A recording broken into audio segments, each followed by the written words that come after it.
अस्सलाम वालेकुम स्टूडेंट्स, कैसे हैं आप लोग। उम्मीद है कि बिल्कुल ठीक होंगे। तो हाज़िर हूँ अपने यूट्यूब चैनल लर्न टुगेदर पे।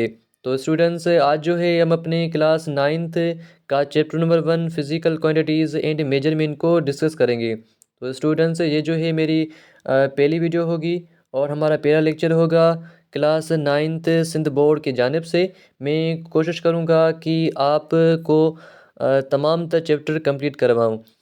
तो अगर आप मेरे इस चैनल पे न्यू है तो इस चैनल को लाइक, सब्सक्राइब और अपने दोस्तों के साथ शेयर लाजमी करें। तो आइए हम अपनी टॉपिक की जानिब बढ़ें। तो स्टूडेंट्स, फ़िज़िक्स बेसिकली साइंस की एक इनिशिएंट ब्रांच है जिसका ताल्लुक मैटर और एनर्जी से है। और फिज़िक्स हमें कुदरत के उन राज़ों से वाकिफ़ करती है जिन्हें के बारे में हमने कभी सोचा तो नहीं, पर वो रियली एग्ज़िस्ट करती है। जैसे कि आप न्यूटन का एक मशहूर एग्ज़ाम्पल देते हैं कि न्यूटन एक पेड़ के नीचे बैठा था और उसने एक चीज़ को ऑब्ज़र्व किया कि एक ये जो आम है वो एक फ़ोर्स की मदद से नीचे आ रहा है। तो वो फ़ोर्स कौन सी है, वो है ग्रेविटेशनल फ़ोर्स। तो न्यूटन ने उसे ऑब्ज़र्व किया। ठीक है। तो फ़िज़िक्स बेसिकली हमारे पास बेस्ड ऑन फैक्ट्स होती है। ठीक है। जो भी आपके पास कोई भी चीज़ हो, उनके पीछे अगर कोई फैक्ट हो, अगर वो चीज़ बिल्कुल एग्ज़िस्ट करती हो तो ये फ़िज़िक्स में आता है। सही है। तो आइए हम अब फ़िज़िक्स की ब्रांचेस के बारे में स्टडीज़ करें। तो स्टूडेंट्स, ये ब्रांचेस हम बहुत डिटेल में इनको स्टडीज़ करेंगे और हम देखेंगे कि कौन सी ब्रांच किस चीज़ से रिलेट करती है। तो इन ब्रांचेस में सबसे पहले हमारे पास होती है मैकेनिक्स। तो मैकेनिक्स ऐसे एक ऐसी ब्रांच है जो रिलेट करती है मोशन और ग्रेविटेशन को। अब आपको फिंगर 1.1 में एक एग्जांपल दिया होगा रोलर कोक का। वो देखो कैसे रोटेट करता है। सही है। वो कैसे मोशन करता है और उस मोशन के पीछे वो कौन सा फोर्स है जो उसे अट्रैक्ट कर रहा है, तो वो होता है ग्रेविटेशनल फोर्स। तो इसमें आपको दो चीज़ें याद रखनी है। मैकेनिक्स एक ऐसी ब्रांच है फिज़िक्स की जो जिसका ताल्लुक होता है मोशन और ग्रेविटेशन के ऊपर। सही है। तो बहुत सिंपल सी डेफिनेशन है, आपको याद हो गई होगी। तो नंबर सेकंड पे हमारे पास है थर्मोडायनामिक।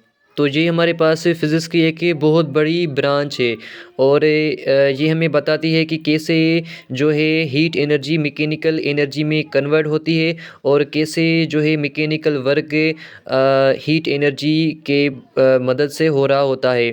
और अगर मैं आपको एक मिसाल दूं, अगर आपके पास एक इंजन है, वो बाइक में है और आप उस बाइक में कुछ फ्यूल डालते हैं, तो क्या होगा, उसमें एक हीट एनर्जी पैदा होगी। सही है। और उस हीट एनर्जी से बाइक को एक मोशन मिलेगी। तो मोशन ने क्या किया, एक आपके पास मैकेनिकल वर्क को पैदा किया और उससे बाइक मोशन करेगी, बाइक ही चलने लगेगी। सही है। तो ये सब आप थर्मोडायनेमिक में स्टडी करते हैं। अब नंबर थर्ड पे जो हमारे पास तीसरी ब्रांच है वो है इलेक्ट्रिसिटी। अब इलेक्ट्रिसिटी क्या है? इलेक्ट्रिसिटी बेसिकली आपके पास फ़िज़िक्स की एक ब्रांच है जिसमें आप चार्जेस के बारे में स्टडी कर रहे होते हैं। अब कैसे चार्जेस मूव करती है और कैसे इलेक्ट्रॉन मूव कर रहे होते हैं और उससे इलेक्ट्रिसिटी कलेक्ट हो रही होती है। तो ये आप सब इलेक्ट्रिसिटी में स्टडी कर रहे होते हैं। अब नंबर फोर्थ पे आपके पास ब्रांच है मैग्नेटिज़्म।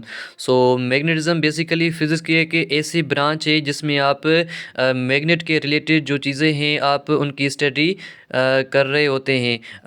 अब फिंगर 1.4 पे अगर आप गौर करेंगे कि एक बच्चा है वो कैसे एक मैग्नेट को अपने हाथ के ऊपर ले खड़ा हुआ है और कुछ चीज़ें हैं जो उस जो है मैग्नेट को अट्रैक्ट कर रही है। सही है। तो इनकी आप स्टडी मैग्नेट में कर रहे होते हैं।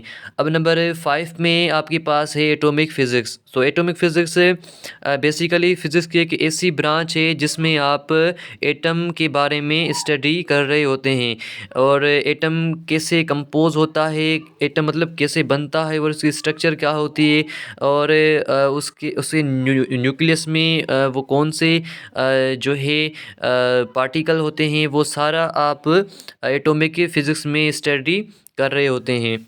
और अब स्टूडेंट्स हमारे पास रिमेनिंग 8 ब्रांचेस हैं, वो हम जो है मेरा अगला लेक्चर होगा मैं उसमें आपके साथ ज़रूर शेयर करूँगा।